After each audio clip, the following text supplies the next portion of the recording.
പ്രിയപ്പെട്ട സുഹൃത്തുക്കളെ, സഖാവ് പിണറായി വിജയൻ സർക്കാർ അദ്ദേഹത്തെ വിമർശിച്ചുകൊണ്ടാണ് സാധാരണ ഞാൻ വീഡിയോകൾ ചെയ്യാറ്. എന്നാൽ ഈ വീഡിയോ ഞാൻ അദ്ദേഹത്തെ ഒന്ന് പുകഴ്ത്താൻ, അദ്ദേഹത്തിൻ്റെ വികസന മേഖല ഒന്ന് തുറന്നു കാട്ടാനാണ് ഉദ്ദേശിക്കുന്നത്.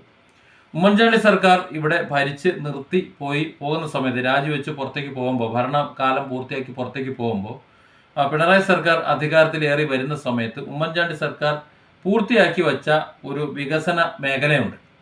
ആ മേഖലയിൽ ഇന്ന് അതിൻ്റെ വളർച്ച എന്ന് പറയുന്നത് 2662% വളർച്ച കൈവരിച്ചിട്ടുണ്ട്. അതായത് അന്ന് ഉമ്മൻചാണ്ടി സർക്കാരിൻ്റെ കാലത്തിൽ ഒന്നായിരുന്നെങ്കിൽ ഇന്ന് 2662ആണ്. അതൊരു ഭീകരമായ ഒരു വളർച്ചയാണ്. ആ ഒരു വളർച്ചാ നിരക്ക് നിങ്ങളുടെ മുന്നിലേക്ക് വെക്കുന്നതിന് മുമ്പ്, അത് പിണറായി സർക്കാരിന് മാത്രം അവകാശപ്പെട്ടതാണ് ഈ ഒരു വളർച്ച. ഇന്ത്യയിലെ മറ്റൊരു സംസ്ഥാനത്തും ഇത്രയധികം ഒരു വളർച്ചാ നിരക്ക് ഉണ്ടായിട്ടില്ല. അത് എന്താണെന്ന് വിശദീകരിക്കുന്നതിന് മുമ്പ് മറ്റ് ചില കാര്യങ്ങളിലൂടെ ഒന്ന് കടന്നു വരട്ടെ. കേരളത്തിൽ റേഷൻ കടയുടെ എണ്ണം എന്ന് പറയുന്നത് 13,872 ആണ്.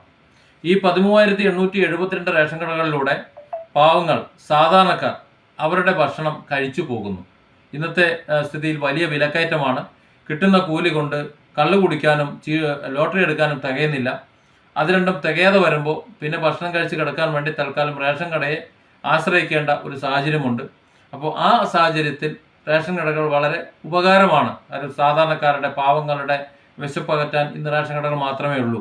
ആ സ്ഥാനത്ത് ആണ് 3872 റേഷൻ കടകൾ പൂട്ടാൻ പോകുന്നു എന്ന് പറയുന്നത്. ആകെയുള്ള 13,872-ൽ 3872 റേഷൻ കടകൾ പൂട്ടണം എന്ന് സമിതി, ഈ ഭക്ഷ്യ സിവിൽ സപ്ലൈസ് വകുപ്പിൻ്റെ ഈ റേഷൻ കാര്യങ്ങളൊക്കെ ഒന്ന് എങ്ങനെ ഡെവലപ്പ് ചെയ്യാം, എങ്ങനെ ഈ പ്രതിസന്ധി എന്നൊക്കെ പിടിച്ച് കയറാം എന്നൊക്കെ ഒന്ന് പരിശോധിച്ച് റിപ്പോർട്ട് തരാൻ പറഞ്ഞ 3-അംഗ സമിതിയുടെ നിർദ്ദേശം അങ്ങനെ വന്നു എന്നാണ് പറയുന്നത്. ഏതായാലും 2025 പുലരിയിൽ സർക്കാർ ഈ നിർദ്ദേശം അംഗീകരിക്കുമെന്നും 3872 റേഷൻ കടകൾ പൂട്ടുമെന്നും പറയുന്നുണ്ട്. നമ്മൾ തുടങ്ങി വെച്ചത് 2662% വളർച്ചയുള്ള മേഖല ഈ കേരളത്തിൽ, ഈ കൊച്ചു കേരളത്തിൽ ഉണ്ട് എന്ന് പറഞ്ഞതുകൊണ്ടാണ്. അപ്പോൾ അതേ സമയം തന്നെ റേഷൻ വാങ്ങിക്കഴിക്കുന്ന സാധാരണക്കാരൻ്റെ ആ വിശപ്പിൻ്റെ ആധിക്യം ഒന്നുകൂടി കൂട്ടാൻ വേണ്ടി 3872 റേഷൻ ഷോപ്പുകൾ പൂട്ടാൻ പോകുന്നു എന്ന വാർത്ത കൂടി കേട്ടിട്ട് വേണം നമുക്കതിലേക്ക് പോകാൻ. ഉമ്മൻചാണ്ടി സർക്കാർ ഇവിടെ ഭരണം നിർത്തി ഇറങ്ങി പോകുമ്പോൾ ഇവിടെ ഉണ്ടാകുന്ന സ്റ്റാർ ബാറുകളുടെ എണ്ണം എന്ന് പറയുന്നത് 29.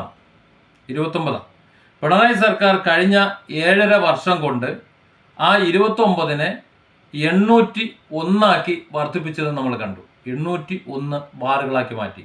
അതാണ് ഞാൻ പറഞ്ഞത്, 2662% വളർച്ച ഒരു ഒറ്റയടിക്ക്. അതായത് 7.5 വർഷം കൊണ്ട് ഇത്ര അധികം വളർച്ച ഉണ്ടാക്കാന്ന് പറഞ്ഞാൽ ചെറിയ വളർച്ചയൊന്നുമല്ല.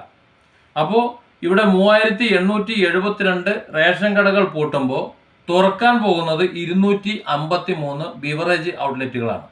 അതായത് 3872 റേഷൻ കടകളിലുള്ള റേഷൻ കടക്കാർക്ക് അവരുടെ കാർഡും കൊണ്ടുപോയി ഈ 253 ബിവറേജിൻ്റെ ഔട്ട്ലെറ്റുകളിൽ നിന്ന് യഥേഷ്ടം മദ്യം വാങ്ങി വീട്ടിലുള്ളവർക്ക് വിശപ്പടക്കാമെന്നാണ് സർക്കാർ പറയുന്നത്. ബിവറേജ് ഔട്ട്ലെറ്റുകളുടെ മൊത്തം എണ്ണം എന്ന് പറയുന്നത് അപ്പോൾ 530 ആകും. പിന്നെ ടൂറിസ്റ്റ് കേന്ദ്രങ്ങളിൽ ഒരു 73 പുതിയ ബാറുകൾ കൊണ്ടുവരുന്നുണ്ടെന്ന് പറയുന്നുണ്ട്. ടൂറിസ്റ്റ് കേന്ദ്രങ്ങളിൽ അത്തരത്തിൽ ബാറുകൾ വരുന്നത് നല്ലത്, ടൂറിസ്റ്റ് മേഖല വളരട്ടെ. കാര്യം വിദേശീയർക്ക് യഥേഷ്ടം മദ്യം ഉപയോഗിക്കാൻ കഴിയണം. ഈ മദ്യം ബാറിൽ നിന്ന് വാങ്ങാം, അല്ലെങ്കിൽ ഔട്ട്ലെറ്റുകളിൽ നിന്ന് വാങ്ങാം. വാങ്ങുന്നത് മറ്റെവിടെയും വെച്ച് ഉപയോഗിക്കാൻ പാടില്ല എന്നൊരു സിസ്റ്റം ഉണ്ട്. എവിടെയെങ്കിലും ഇരുന്ന് ഉപയോഗിക്കുകയാണെങ്കിൽ, കഴിക്കുകയാണെന്നുണ്ടെങ്കിൽ അവിടെ പോലീസ് പിടിച്ചുകൊണ്ടുവന്ന സിസ്റ്റം ഉണ്ട്. അതുകൊണ്ടങ്ങ് ഒഴിവാക്കിയാൽ മതി. എവിടെ ഇരുന്ന് മദ്യപിക്കണം, എങ്ങനെ മദ്യപിക്കണം എന്നൊന്ന് പഠിപ്പിച്ചാൽ മതി. അവിടെ നിൽക്കട്ടെ. ഏതായാലും ബിവറേജിൻ്റെ ഔട്ട്ലെറ്റുകൾ വരുമ്പോൾ അത് ജനം പഠിച്ചോളും, ഇല്ലെങ്കിൽ പോലീസ് പഠിപ്പിച്ചോളും. ഏതായാലും നമ്മൾ ഒരു താരതമ്യം പഠനം നടത്തണമെങ്കിൽ 720 ബാറുകളായിരുന്നു ഉമ്മൻചാണ്ടിയുടെ സർക്കാരിൻ്റെ കാലത്തുണ്ടായിരുന്നത്. 720 ബാറുകൾ. ഈ 720 ബാറുകളിൽ 29 ബാറുകൾ ഒഴികെ ബാക്കിയുള്ള മുഴുവൻ ബാറുകളും ബിയർ പാർലറുകളാക്കി മാറ്റി ആയിരുന്നു ഉമ്മൻചാണ്ടി സർക്കാർ ആ മദ്യത്തിൻ്റെ ആ ഒരു വിതരണത്തിൻ്റെ അളവൊന്ന് കുറച്ചത്. അത് നമ്മുടെ കൊച്ചു കേരളത്തിൽ അത് ഉപകാരമായോ അല്ലയോ എന്നുള്ളത് വേറെ വിഷയമാണ്. പക്ഷേ അത് മദ്യവർജനവുമായി ബന്ധപ്പെട്ടിട്ട് ഒന്ന് ലഘൂകരിച്ച് കൊണ്ടുവരാനുള്ള ഒരു ശ്രമത്തിൻ്റെ ഭാഗമായി ഉമ്മൻചാണ്ടി സർക്കാർ ചെയ്തതായിരുന്നു അത്. സമ്പൂർണ്ണ മദ്യ നിരോധനം വരും, മദ്യം എന്ന് പറയുന്ന സാധനം ഈ പിണറായി സർക്കാരിൻ്റെ കാലത്ത് ഉണ്ടാവില്ല എന്നൊക്കെ പറഞ്ഞുകൊണ്ട് KPC ലളിതയെ കൊണ്ട് വളരെ വലിയ രീതിയിൽ ഘോര സംസാരിപ്പിച്ചൊക്കെ വന്നതാണ് ഈ സർക്കാർ. പക്ഷേ ഇപ്പോൾ 801 ബാറുകളുമായിട്ട് ഇപ്പോൾ മികച്ച് നിൽക്കുകയാണ്.